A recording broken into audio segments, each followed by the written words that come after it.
Well, আজকে আমরা আলোচনা করব অবজেক্ট ফিট প্রপার্টি নিয়ে। ফর এক্সাম্পল, আমাদের একটা কন্টেইনার আছে, যে কন্টেইনারটার size 300-400 pixel, whatever it is, কিন্তু আমাদের এই কন্টেইনারের মধ্যে আর একটা ইমেজকে ফিট করতে হবে।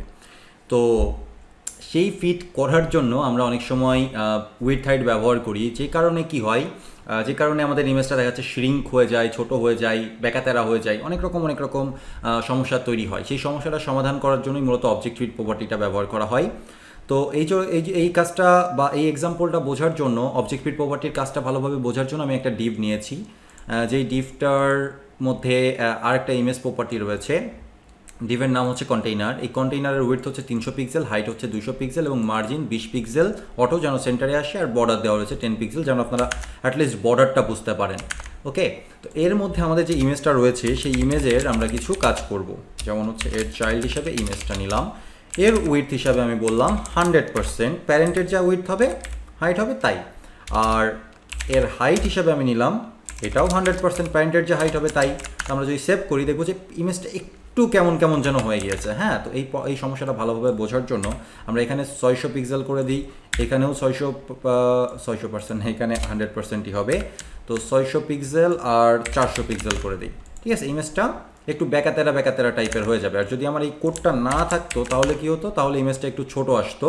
তো আমার কাছে মনে হচ্ছে যে এই ইমেজটা না নিয়ে আর একটু বড় ইমেজ নিয়ে কাজ করলে বেটার হয়, ঠিক আছে। আবার এই ইমেজ নিয়েও কাজ করা যায়, ব্যাপারটা এরকম না যে এই ইমেজটা নিয়ে কাজ করা যাবে না। দেখেন, ইমেজ কিন্তু ছোট, আমার 600 পিক্সেল জায়গা পূরণ করার মতো ইমেজ না। তারপরেও আমি 600 পিক্সেলের জায়গা পূরণ করতে চাচ্ছি। কিভাবে করছি সেটা জাস্ট সিম্পলি উইডথ হাইট বৃদ্ধি করে দিচ্ছি, যার ফলে কি হচ্ছে, ইমেজটা একটু টেনে লম্বা হয়ে যাচ্ছে, নিজের ইমেজটাকে একটু লম্বা করে নিচ্ছে। এটা ভালোভাবে বোঝা যাচ্ছে না? আরও কোনো ইমেজ থাকলে হয়তো ভালোভাবে বোঝা যেত। ওকে, এই ইমেজটা আই গেস ভালোভাবে বোঝা যাবে, আমি করি। তো এই হচ্ছে আমার অ্যাকচুয়াল ইমেজ, কিন্তু যখনই আমি আমার ইমেজের ওপরকার যেই স্টাইলটা সেটা অ্যাপ্লাই করবো, তখন দেখবেন যে এটা কেমন যেন একটু চ্যাপ্টা টাইপের হয়ে যাবে। ইয়েস, একটু চ্যাপ্টা টাইপের হয়ে যাবে। তো এই প্রবলেমগুলো সমাধান করার জন্য আমরা অবজেক্ট ফিট প্রপার্টিটা ব্যবহার করতে পারি। অবজেক্ট ফিট কভার, দেখেন অবজেক্ট ফিট কভার করার পরে কি হলো, এর রেশিও অনুযায়ী নিজের ইমেজটাকে বড় করে নিল। যতই আমার উইডথ হাইট যাই থাকুক না কেন, এর রেশিও অনুযায়ী ইমেজটাকে বড় ছোট করে নিল। তো এখন এই ক্ষেত্রে বড় করে নিল, কোনো ক্ষেত্রে ছোট করে নেওয়ার প্রয়োজন হতে পারে, ঠিক আছে। এইবার আমি এর পজিশনিং বলে দিতে পারি। যেহেতু এটা ছোট ইমেজ, সেহেতু এই ক্ষেত্রে বলার মতো আসলে কোনো জায়গা নাই। তারপরে আমি একটু চেষ্টা করি। অবজেক্ট ফিট বললাম যে সেন্টার, তুমি ছোট বড় করার ফলে তুমি যেইখানেই যাও না কেন, তোমার ফোকাস বিন্দু যেন হয় সেন্টার, আমি সেটা বলে দিলাম। হ্যাঁ, তো এই ইমেজের ক্ষেত্রে সেটা বোঝা যাবে না, সেটা বোঝার জন্য আমাদের আরেকটা বড় ইমেজ লাগবে।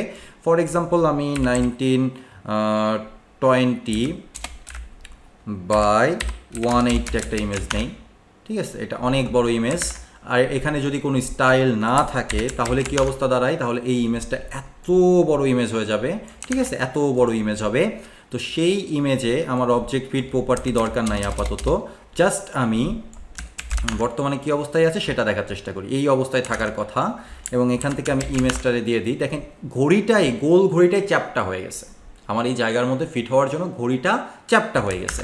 এখন যদি এই ইমেজের জায়গায় আমি বলি অবজেক্ট ফিট কভার। অবজেক্ট ফিটের দুইটা আছে প্রপার্টি, একটা কভার একটা কন্টেইন, তো আমরা কভারটাই বেশি ব্যবহার করি। এবার ওই যে ইমেজটা, সেই ইমেজটা সুন্দরভাবে আমার স্ক্রিনে ফুটায় ওঠার জন্য কি হলো, কভার হয়ে গেল, সুন্দরভাবে রেশিও অনুযায়ী এক্সপ্যান্ড করে নিল এবং আমার চোখের সামনে এটা দেখা যাচ্ছে। তো এখন যদি আমি বলি অবজেক্ট পজিশন, ফিটের বদলে এবার আমি বলবো পজিশন। কোন পজিশনটাকে আমি দেখতে চাচ্ছি? আমি বললাম যে টপ পজিশনটাকে আমি দেখতে চাচ্ছি। দেখা যাচ্ছে না খুব বেশি, আমি বললাম যে টপ লেফট। দেখেন, টপ লেফট বলার কারণে এই অংশটা সরে আসলো। আমি বলতে পারতাম বটম লেফট অংশটা চলে আসতো।